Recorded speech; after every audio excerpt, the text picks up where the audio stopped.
मानो तो भगवान, ना मानो तो पत्थर। यह पंक्ति सदियों से आस्तिकों और नास्तिकों के विचार का बिंदु है। आस्तिकों में आस्था और विश्वास सदैव प्रबलतर रहा है। यह भी मान्यता है कि मानव अपने कर्मों से देवतुल्य और अंततः देवता हो जाता है। इसी कड़ी में हम जम्मू जिला की संस्कृति बन चुकी ऐसी ही एक कहानी की शुरुआत करते हैं जो यत्र तत्र सर्वत्र जमुई के विभिन्न अंचलों में लोक कंठ में व्याप्त हैं। बाबू कोकिल चांद शिव के देवान देखो गंगराया स्थान। हे गंगराया स्थान देखो, गंगराया स्थान देखो, गंगराया स्थान। ओ बाबू को किरचान देवा शिव के देवान देखो गंगराया स्थान।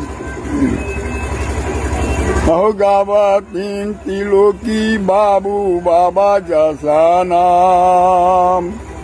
ओ गावा तीन तिलों की बाबू बाबा जैसा नाम। गंगरा केरा बाबू भैया गुण की निधान देखो गंगराया स्थान। बाबू को किरचान देवा शिव के देवान देखो गंगराया स्थान। बाबा कोकिल चंद धाम गंगरा। यह कहानी शुरू होती है पद्मपुर के सद्विचार रखने वाले एक युवा से। बात सैकड़ों साल पहले की है। पद्मपुर का यह युवा, जिसका नाम कोकिल चंद था, कतिपय कारण से अपने पिता ठाकुर रूपचंद्र का गांव छोड़कर अपने अनुजों के साथ सिकंदरा प्रखंड स्थित कैयार गांव में प्रवास करते हुए अचारी गांव का निवासी बना। तदुपरांत वहां से निकलकर उलाई एवं नागी नदी के बीच भूखंड पर सपरिवार स्थापित हुआ। उस जगह का नाम रखा गंगरा। गंगरा में उसके परिवार की गृहस्थी चल पड़ी। यह स्थान गिद्धौर प्रखंड जमुई में अवस्थित है। अपने सत्कर्मों, त्याग, शील, सद्विचार, साहस, धैर्य और वीरता के कारण जल्दी ही लोगों के बीच स्वीकृत और लोकप्रिय हो गया। उस समय संपूर्ण जमुई लगभग घने जंगलों से घिरा था। जंगलों में हिंसक जानवरों की बहुतायत उपस्थिति थी। जगह जगह बाघों का पड़ाव था।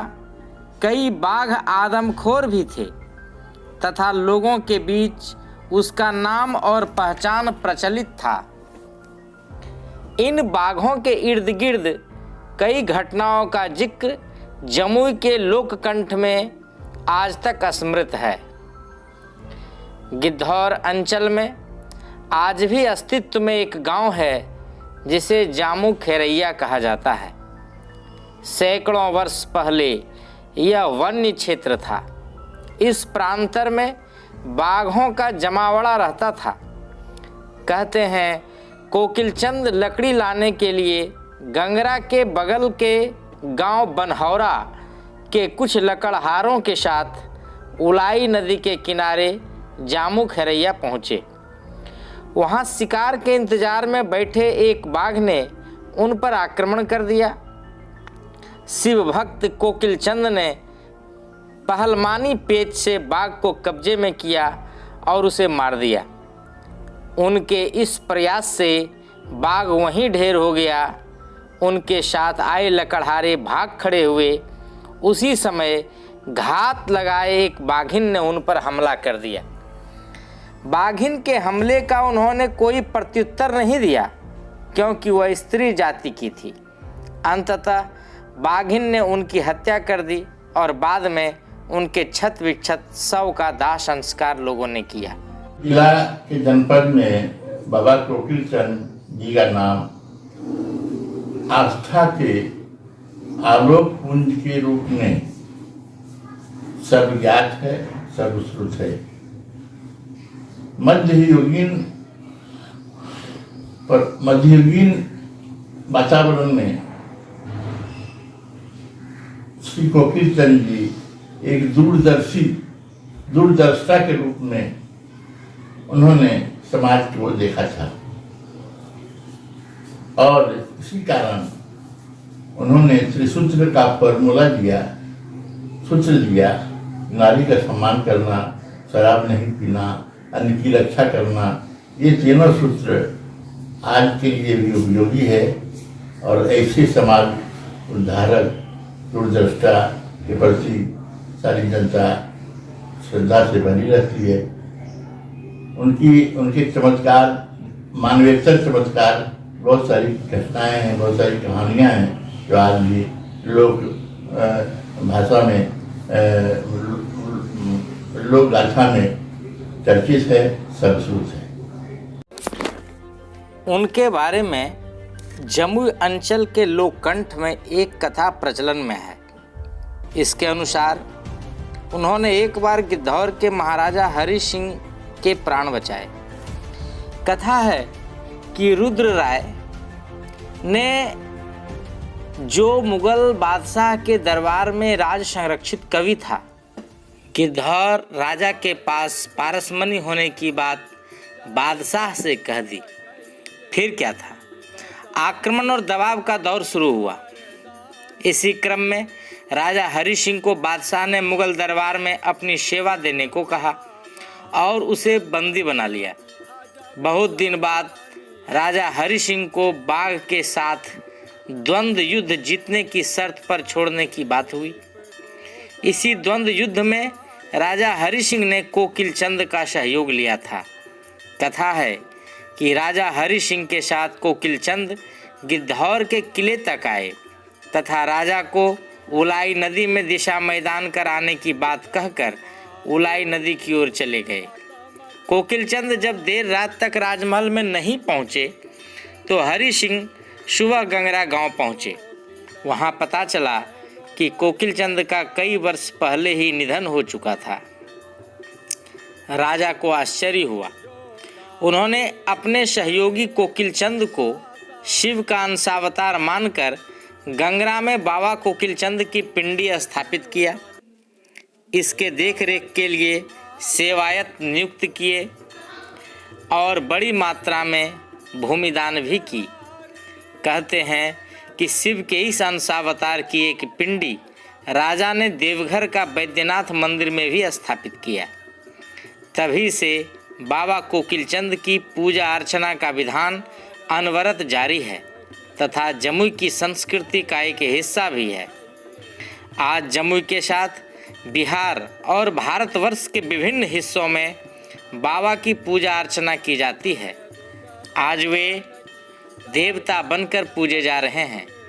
गंगरा में उनकी पिंडी, जो एक फूस की झोपड़ी में थी, वहाँ भव्य मंदिर निर्माणाधीन है। हरि सिंह को, जो मुगल दरबार में बंद थे, कैद थे, उनके पास पहुंचे, उनको आश्वस्त किए कि महाराज आप इस बाघ को आसानी से पकड़ सकते हैं, कोई डरने की बात नहीं है और वह आप कर सकते हैं। और यही साहस के बल पर महाराजा हरि सिंह ने हरि सभा में जो युद्ध के लिए बाघ को छोड़ा गया, उसको वहां पछाड़ करके उसको मार दिया। मार देने के बाद राजा उनका मान सम्मान, उनका पद, उनका राज वैभव सब उन्हें वापस कर दिया और मुगल सम्राट के घर से राजा हरि सिंह बाबा कोकिल चंद के साथ गिद्धौर के लिए प्रस्थान किए। और जब गिद्धौर पहुंचे तो राजा ने बाबा कोकिल चंद को कहा कि चलिए आप मेरे साथ दरबार में प्रवेश करिए। तो उन्होंने कहा कि मैं आ रहा हूँ कुछ देर में। और बाबा कोकिल चंद कहते हैं कि उलाई नदी की तरफ बढ़ गए और रात को वापस लौटकर नहीं आए।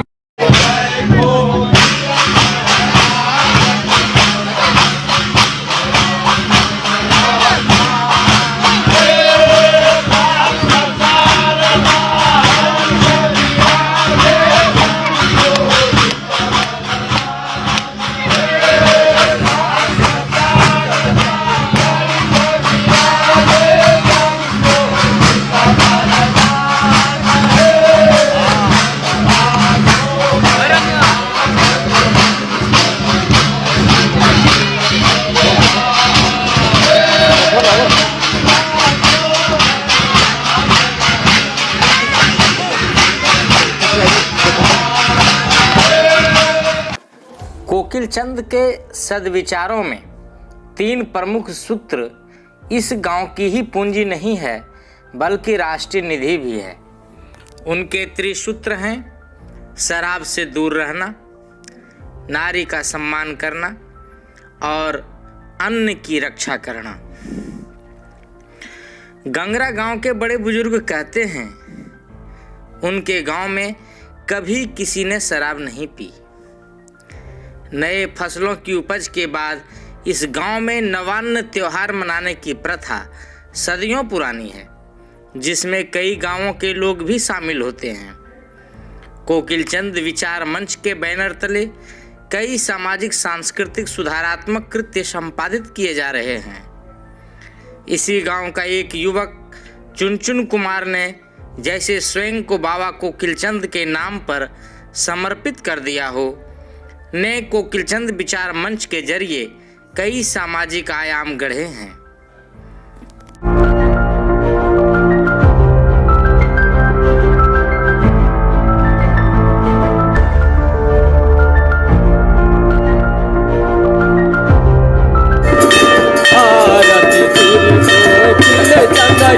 जय जय सब कहिए,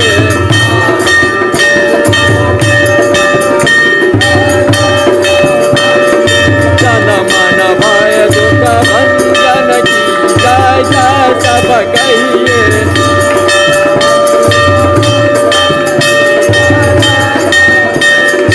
आरती कोकिल चंद की जय जय सब कहिए।